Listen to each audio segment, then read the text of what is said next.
I just got back from the Consumer Electronics Show 2025 in Las Vegas, and here's everything that you can expect to see in robotic vacuum technology over the next year. And I'm going to start with what I think are the most useful developments. First, the new Narwal Flow has some "why are we just thinking of this now" type of improvements, like extendable side brushes that are normal length when they're spinning counterclockwise, but almost double their length when their direction is reversed, allowing them to reach into corners on demand. And the Flow also has new path planning that moves the robot both forward and backward like you would if you were operating an upright vacuum, instead of turning around and always cleaning in the same direction. The Flow also has a brand new to Narwal mopping system that uses a constantly clean spinning mop roller like we saw on the Switchbot S10 and Eufy S1 last year, with the added ability to extend the entire mop roller out the side of the robot for more complete cleaning. Like their previous flagships, the Narwal Flow also has their cone-shaped anti-tangle brush, which forces all the hair to one side before getting sucked into the debris bin, and the Flow even improved on their already best-in-class AI object detection and now has several cleaning strategies depending on the type of object that gets detected by its dual front-facing RGB cameras. And the one thing that I'm most happy to see is that Narwal has abandoned their dust compression system that they debuted at CES 2024 in favor of a traditional auto-empty base, allowing for much longer periods in between regular maintenance. And those can be extended even further by the plumbed-in version of the Narwal Flow's base station. No pricing information on the Flow was available at the time of the show, but the release date should be around June of 2025. Dreame's new flagship is called the X50, and it's also got a conical anti-tangle brush system that they're calling Hyperstream that combines a bristle brush for better carpet performance with an all-rubber brush built specifically for solid surface performance. The X50 also has two new features to be able to go places where robotic vacuums previously couldn't. And the first is what Dreame calls their Pro Leap system, which are extendable legs that allow it to cross single-layer thresholds up to 4.2 centimeters tall, or 6 centimeter tall double layer thresholds. And the second improvement is a LiDAR system that retracts when low clearance is detected, switching to camera and front laser-based navigation to clean under any furniture that was previously too low for any robotic vacuum. The X50's MSRP will be $16.99 and it officially launches February 14th, 2025. Roborock's new Saros lineup is a little bit confusing because the Saros 10 and Saros 10R are very different designs,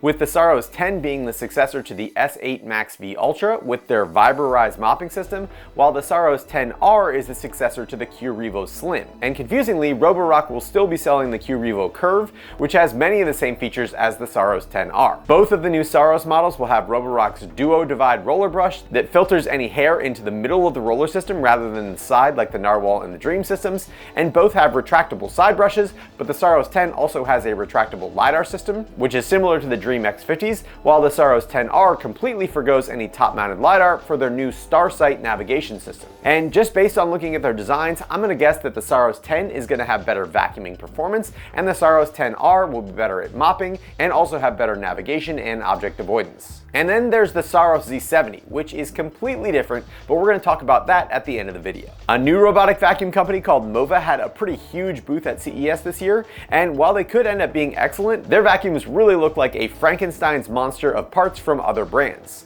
The Mova V50, for example, has the double roller mop from the Narwal Flow, the small side mop from the Roborock Saros 10, and the tri-cut brush from the Dreame X40. While the Mova P50S has the Hyperstream dual rollers and retractable LiDAR system from the Dreame X50, and the stair climbing wheel system from the Roborock Saros 10R and Q-Revo Curve. There wasn't any information about the pricing of these flagship Mova vacuums, but they already have a few models on Amazon with prices that seem too good to be true, so we'll definitely need to watch out for Mova in the next year if they're planning on just copying and undercutting the rest of the market. Switchbot was definitely not copying anyone else's homework when they came up with the K20 Plus Pro, which is technically a robotic vacuum at its core, but Switchbot wants it to be much more than that. Using mechanical connections on the top of the K20 Plus Pro, it can attach to their multitasking base, which can carry up to 18 pounds and follow you around the house with an air purifier, a table, a camera, a tablet, or basically anything else that you can imagine. Their multitasking base has 3 power connections, including a barrel jack and 2 USB-C,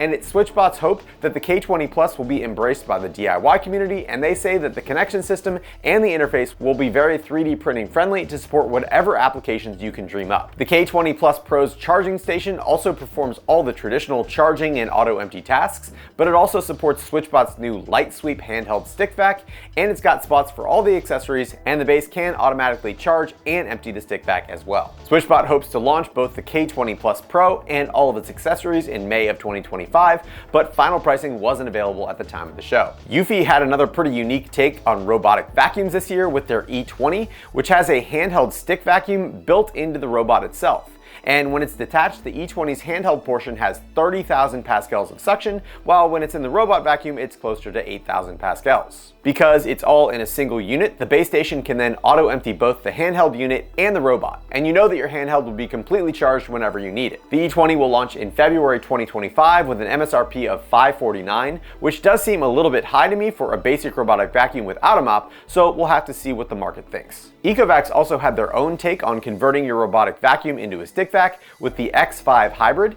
and instead of removing the suction motor from the robot, you just attach a handle to the entire robotic vacuum and push it around like you would a normal upright vacuum. But I can't imagine it will fit into the same places that a normal stick vac can go. And there was no word on the pricing or release of this X5 hybrid, but Ecovacs will be releasing their X8 Pro Omni with its extendable roller style mop in February of 2025, and the new low profile T50 with a more traditional spinning mop pads will come out in Q3 of 2025. And last, which you've all been waiting for, I'm sure you've heard about the robotic arm on the Roborock Saros Z70, but you might not have seen that Dreame also had a robotic arm in their booth, and Switchbot even teased a claw style robotic arm attachment for its K20 Pro in their teaser trailer. However, of those three, Roborock is the only brand that has for sure committed to this being an actual product. And the Saros Z70's robotic arm will be able to lift objects under 300 grams to either clean directly under them and then return them to their original position, or it could even put them in a designated location that you specify in the app. Dreame, on the other hand, has what I think are some more useful planned applications for their robot arm, which can not only lift 100 grams more than the Roborock, but it also has a base station with various different attachments for the end of the robotic arm to allow it to do things like scrub stubborn stains off of your floor before mopping and reach into tight corners for dusting where your robot normally wouldn't be able to go. Both of these arms seem like a great first step to what could be a huge innovation, but I do have a feeling that the price and usefulness of the first generation of robotic arms is going to make them an extremely niche product. No matter what, there is a good chance that I will be reviewing every single vacuum in this video and a lot more in the next year, so get subscribed if you aren't already. Don't forget to hit that thumbs up button, and as always, thanks for watching The Hookup.